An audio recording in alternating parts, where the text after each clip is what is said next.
తెలంగాణలో రెండో విడత పంచాయతీ ఎన్నికల ఫలితాలు ఉత్కంఠ రేపుతున్నాయి. రెండో దశలోనూ కాంగ్రెస్ బలపరిచిన అభ్యర్థులే అధికంగా విజయం సాధించినప్పటికీ రెండో విడతలో వచ్చిన ఫలితాల ప్రకారం కాంగ్రెస్ 2077, బీఆర్ఎస్ 1097, బీజేపీ 241, ఇతరులు 597 అభ్యర్థులు గెలిచారు. రెండో విడత పంచాయతీ ఎన్నికల్లో సిరిసిల్ల నియోజకవర్గంలో గులాబీ పార్టీ ప్రపంచనం సృష్టించింది.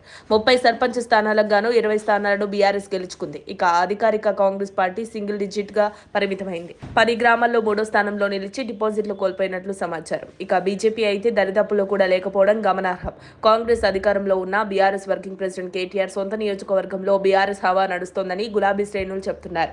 మొదటి విడత ఫలితాల్లో మెజార్టీ స్థానాల్లో కాంగ్రెస్ కే జై కొట్టిన పల్లె జనం ఇక రెండో విడత పంచాయతీ ఎన్నికల్లోనూ అత్యధిక గ్రామాల్లో హస్తానికే జై కొట్టారు. కేటీఆర్ అడ్డాలో మాత్రం కారుకు జై కొట్టిన ఓటర్లు. ఇక నిజామాబాద్ రూరల్ ఎమ్మెల్యే భూపతి రెడ్డి స్వగ్రామంలో ఎన్నికలు తీవ్ర ఉద్రిక్తతకు దారితీశాయి. పోలైన ఓట్ల కంటే కౌంటింగ్లో ఎక్కువ రావడంతో ఓటు చోరీ జరిగిందన్న ఆరోపణలు వచ్చాయి. చెల్లని ఓటును సైతం లెక్కించి కాంగ్రెస్ మద్దతుదారును విజేతగా ప్రకటించినట్టు బీఆర్ఎస్ బలపరిచిన అభ్యర్థి ఆరోపించడం చర్చనీయాంశమైంది. ఎమ్మెల్యే సొంతూరు జలాల్పూర్ జనరల్ మహిళకు రిజర్వ్ కాగా బీఆర్ఎస్ మద్దతుతో సరితా శ్రీనివాస్ రెడ్డి బరిలో నిలిచారు. కాంగ్రెస్ మద్దతుతో నవనీత వెంకటరెడ్డి పోటీకి దిగారు. ఆ తర్వాత చెల్లని ఓటును తీసి కాంగ్రెస్ అభ్యర్థి ఖాతాలో వేసి ఆమె గెలిచినట్టు ప్రకటించగా బీఆర్ఎస్ అభ్యర్థి అభ్యంతరం వ్యక్తం చేశారు.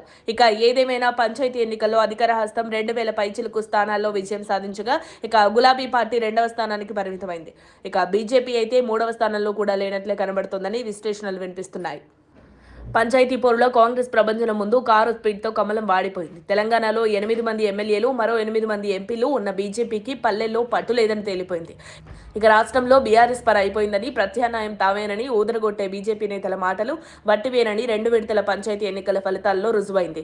జూబ్లీహిల్స్ ఉప ఎన్నికల్లో బీజేపీ అభ్యర్థికి కనీసం డిపాజిట్ కూడా దక్కలేదు. పార్లమెంట్ ఎన్నికల్లో బీజేపీ 30% పైగా ఓట్లు సాధించగా 8 సీట్లలో గెలుపొందడం గాలివాటమేనని రాజకీయ విశ్లేషకులు చెబుతున్నారు. మున్ముందు తెలంగాణలో ఆ పార్టీ ప్రభావం నామమాత్రమేనని పేర్కొంటున్నారు. రాష్ట్రంలో కాంగ్రెస్ కు బలమైన ప్రత్యామ్నాయం బీఆర్ఎస్ మాత్రమేనని, ప్రజలు కూడా బీఆర్ఎస్ వైపే నిలుస్తున్నారని, అందుకు స్థానిక ఎన్నికల ఫలితాలే నిదర్శనమని స్పష్టం చేస్తున్నారు.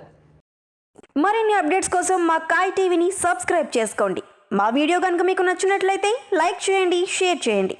మీ విలువైన అభిప్రాయాలను కామెంట్ బాక్స్లో తెలియజేయండి.